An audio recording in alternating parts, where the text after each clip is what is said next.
Hello and benvenuto to Inside Grand Prix. It's the Italian Grand Prix we focus on today. First then, a dip into the colourful world of the Tifosi.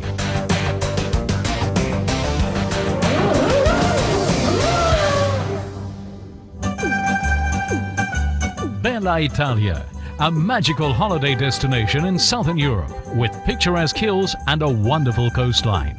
And not just since winning the 2006 Football World Cup, a nation full of pride.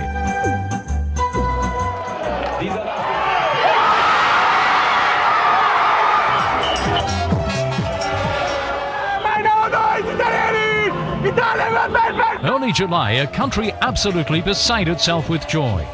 Good times need celebrating as they occur, and a fourth World Cup win is reason enough. Italians always know how to enjoy life, be it over a small espresso or while just chilling out. This Mediterranean mentality is simply enthralling. All my friends are Italian, and I get on really well with Italians in general, better in fact than with anyone else.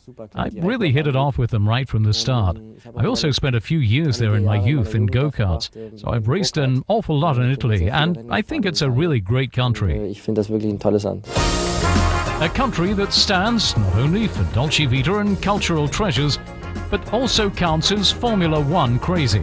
Especially here in the fashion capital Milan, near to the circuit at Monza. It's no wonder then that Ferrari recently opened a real shopping paradise in Milan. Guest of honor, of course, Michael Schumacher. The enthusiasm for the Reds in Monza, even for the drivers of other teams, an uplifting experience. It's really a fantastic atmosphere, especially, I have to say, because of the Ferrari fans. They're always right behind Ferrari and so enthusiastic. It's a great weekend. A race weekend at the Autodromo Nazionale di Monza. In a picturesque setting, the circuit usually looks sleepy and quiet.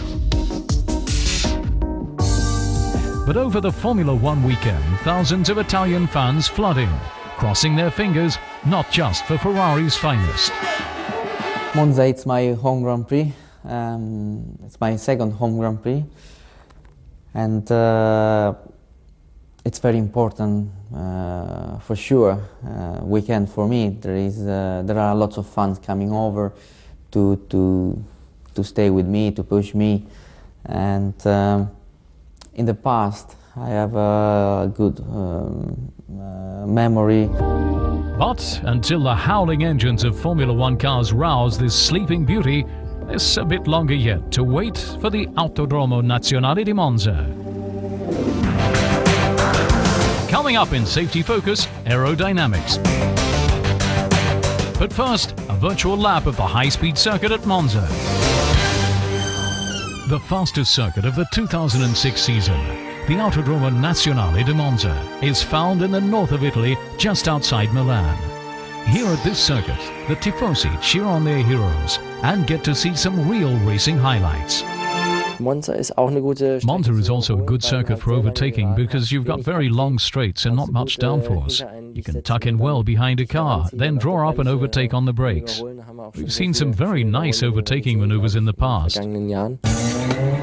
It is indeed with a long, high-speed straight that it begins, this race in Monza steeped in tradition.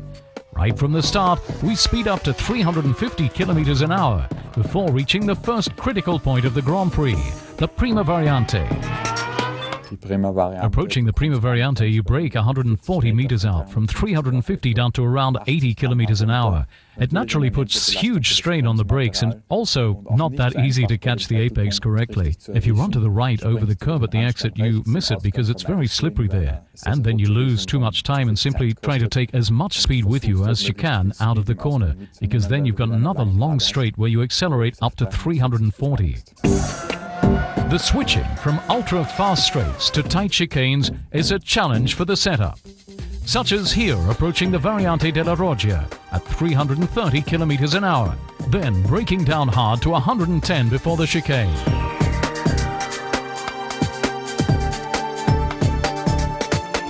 The result is extremely high wear and tear on brakes and tires, a major strain both for the cars and the drivers.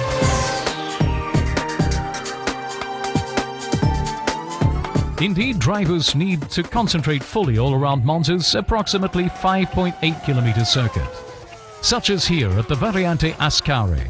The fast left-right-left combination is very unforgiving.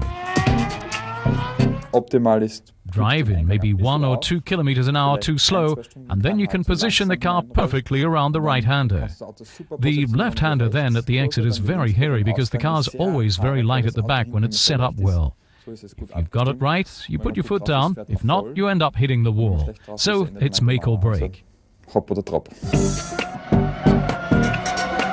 If we survive this section unscathed, next up is the legendary Parabolica. In the middle of the long drawn-out right-hander, we're still doing nearly 180 kilometers an hour. Then in fifth gear, it's back onto the main straight. The Autodromo Nazionale di Monza, 11 corners that promise an exciting race here in the home of the Ferraris. And now a look at the latest drivers and constructors standings ahead of the Italian Grand Prix. In Turkey, Alonso once again beat Schumacher to the finish line. The two are separated by 12 points. The team championship is a closer affair. Renault is still on top, but how long can they last? Ferrari now hopes for the home advantage in Monza. Next in Legends, Formula 1 30 years ago. And now in personal, Giancarlo Fisichella. Hello, welcome in Rome. This is my house. Come in. Giancarlo Fisichella is not at all like the cliché Formula 1 racing driver. He prefers to holiday at his idyllic family home, instead of the jet-set and glamorous parties. The 33-year-old from Rome loves his roots, pizza, and his role as a family man and father of two. It's exactly the house of my dream when I was younger. I dream always to have a nice garden, the swimming pool, nice house, which it is. And when I come here, I like to be with my family, with my children, play with them, and think just about them and not talking about Formula 1. Sometimes it's nice to be here with some friends, with relatives, to make a pizza and to spend some time together. In sporting terms, this season he's again in the shadow of his teammate, reigning world champion Fernando Alonso. For Giancarlo Fisichella, the bar has been set high, perhaps too high. Since switching to Renault in 2005, he's too often lost the duel with Alonso. Too often seen his teammate win for him to gain ascendancy in the team. Made to play second fiddle by the Spaniard, yet still appreciated. Giancarlo is, I felt, is a very nice person. We have similar characters, I think. Having already driven for Briatore and the Benetton team from 1998 to 2001, Fisichella has now come home. And he always was a quick and precise driver. After a good season with Sauber in 2004, many thought that football fan Fisichella would win the driver's title with his former mentor in 2005.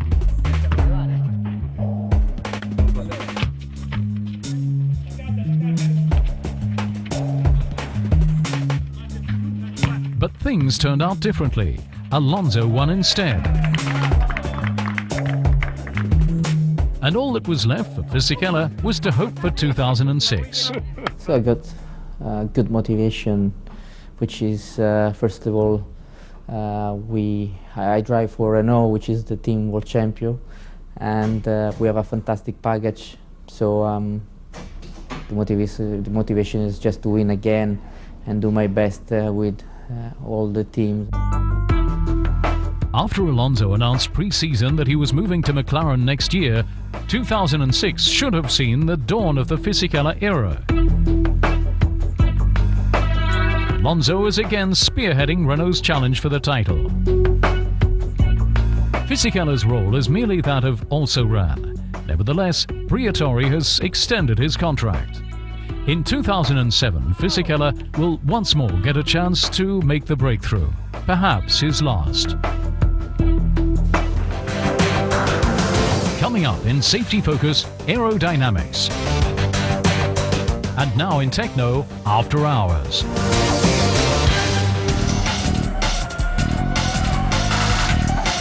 Whenever a Formula One car thunders around the track, the forces at work are truly unimaginable.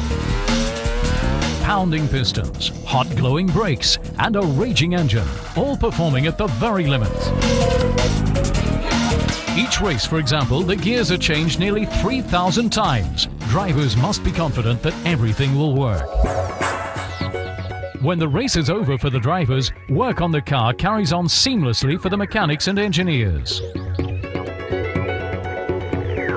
Time to check for wear and tear. After every race comes a major service, under the strict conditions of the Formula One rulebook.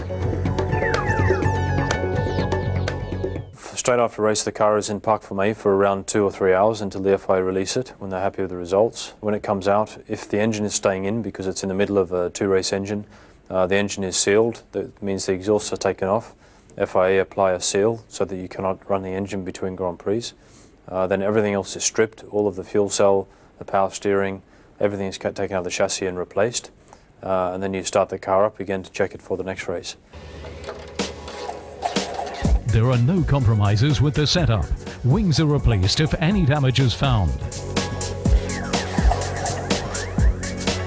Steering wheels seldom survive more than 2 races. The electronics are too sensitive. Almost indestructible, however, is the carbon fiber monocoque. It can last an entire season. The magnesium alloy wheels usually last 5 races before they're replaced.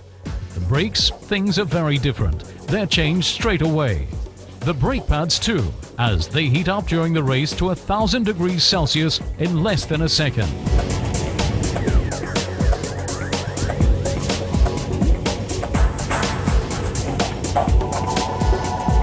Everything is checked from top to toe, especially when dealing with Formula One's vital parts. The gearbox is dismantled into 400 separate pieces. Internal checks done by endoscope.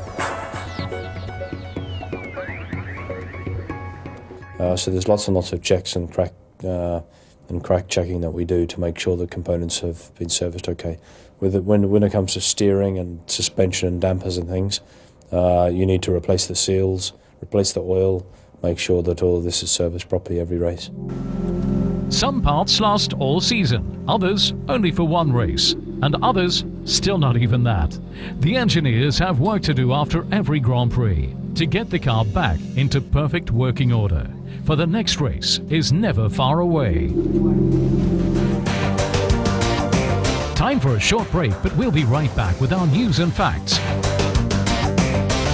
Safety Focus, aerodynamics, the science of the winds. Don't go away.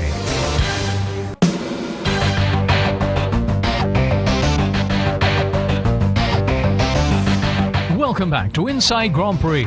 Coming up, news and facts. But first in Safety Focus, aerodynamics.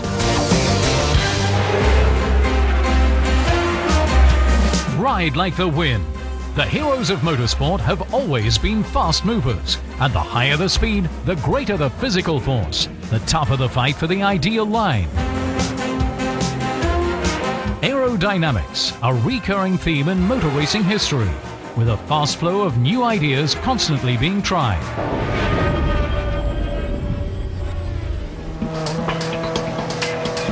The spirit of innovation and invention remains unbridled to this day.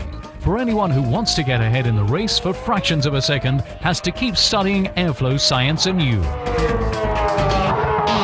Aerodynamics is possibly the most important issue of all in modern Formula One. Of course, the car has to be robust. Of course, it has to be light, but it also has to be aerodynamically efficient. The vehicle's nose is the point that meets the air first. From then on, the airflow must swirl as little as possible, and always be guided in the direction in which it fulfills the desired purpose. No turbulence may be produced, and the air mustn't slow the car down. Instead, it's channeled to the rear wing by air deflectors Side panels adjusted with millimeter precision. It's also led through the radiators and beneath the underbody. This all produces downforce that presses the car onto the track and thus enables short braking distances and high cornering speeds. Well, you always need downforce in Formula One, and they make the car go very, very quick if you get the downforce right and the what we call efficiency. So the car is very quick around the corners, but also quick in the straights, and that's the most important thing and the hardest thing for the aerodynamicists to get right, to get it absolutely perfect. The key to success: permanent data analysis in the wind tunnel and via CFD simulations. 80% of grip comes from the car's aerodynamics, the rest from the tires. Narrow street circuits or high-speed tracks, the teams create specific models with the optimum setup for each Grand Prix. 100 different settings for the front wing alone, 20 for the rear. On the race weekend, the car is adjusted to the driver's own driving style. Fine-tuning, non-stop calculations for the engineers. The front wing produces about 25% of the downforce, the diffuser 40%, and the rear wing 35%. It, however, also causes the most drag.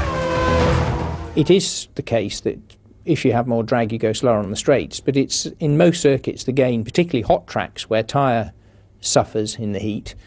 Having more downforce to go quickly around the corners often is a better choice for the race. So it is always a compromise between top speed and tyre degradation and lap time. So that is what you're always weighing one against the other. And different people have different opinions about what the optimum should be. All a matter of setup, including for overtaking. Sucking in really close and then pulling past is getting increasingly difficult. The rear of the car in front causes turbulent, dirty air. For the pursuer, this means a third less downforce and unsettled balance.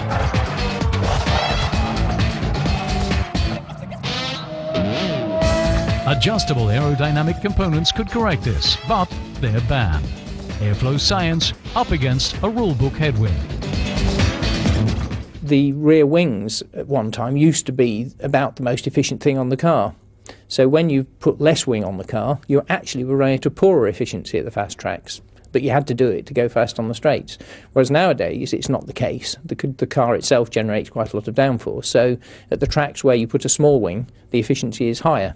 But it really is a rule-dependent thing. It isn't a natural physical phenomenon. Monza would be, if you go back 30 years, Monza would have had a low aerodynamic efficiency, whereas now it has a high. Aerodynamics in Formula One, the search for the perfect streamline shape. Always the answer to the question, who knows which way the wind blows and who can ride it the fastest?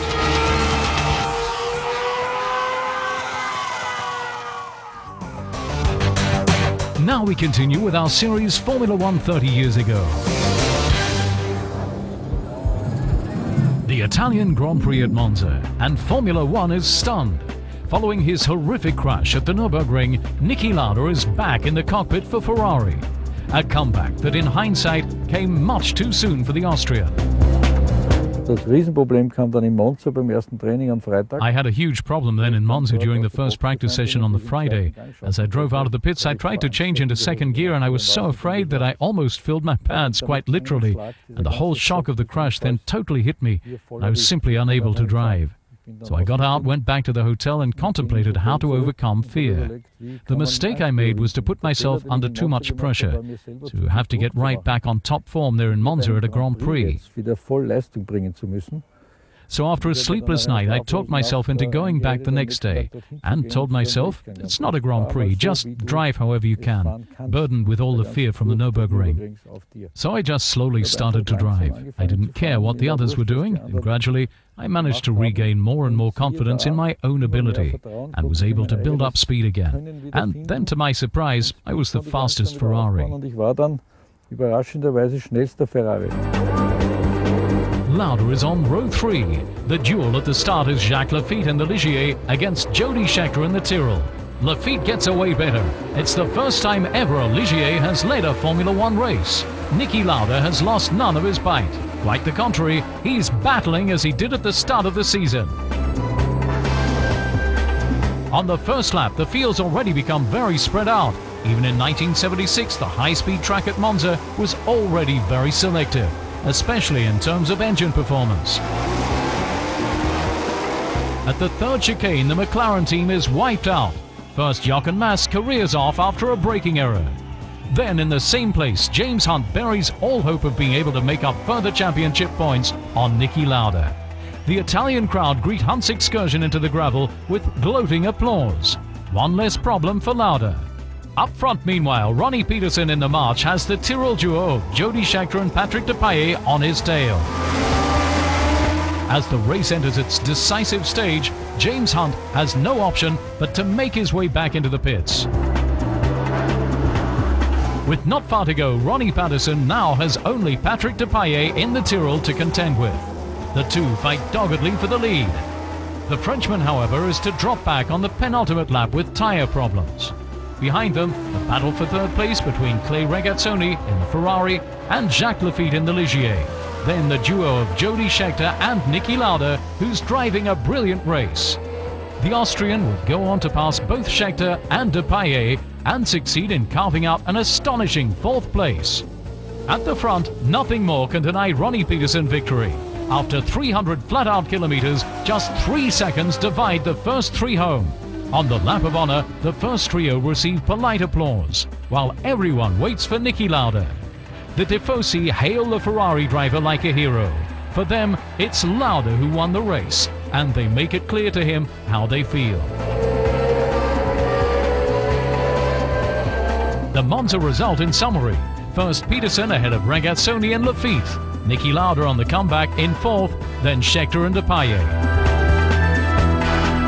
Ronnie Peterson has every reason to spray the champagne. It's no wonder, as your first ever Formula One victory is always something very special. Time for our news and facts.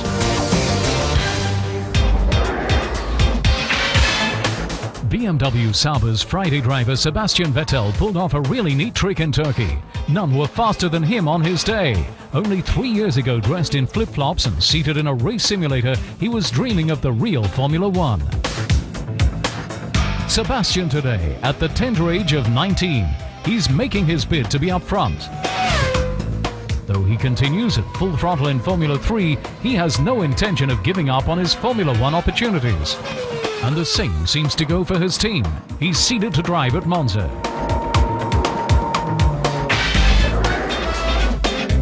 And here's the next first. A Brazilian adds his name to the list of winners in Turkey. Felipe Massa, his first pole position led straight to his first victory. At present, the 25-year-old's fighting to maintain his position with Ferrari. And it looks like his chances for a new contract hinge upon Michael Schumacher ending his career. Otherwise, he'll be handed over to the Scuderia Toro Rosso, who would welcome him with open arms. But his chances have of course increased after his win at the Turkish Grand Prix. Michael Schumacher is staying with Ferrari, or handing in his helmet, or might he even move to another team. In Monza, Michael Schumacher is expected to announce whether or not he'll continue his career. According to Bernie Ecclestone, he's still a force to be reckoned with, but has apparently already decided on resigning. The question is, does he himself even know yet? Nowhere else are the brakes subjected to a higher strain than here in Monza. The Brembo engineers identify the hardest braking point right after the start-finish straight. Approaching the first chicane, speeds drop from 365 to 80. The drivers lose 285 kilometers in just 3.3 seconds and are subjected to a tremendous force of almost 5G. That was Inside Grand Prix. We'll be back for the next Grand Prix in China.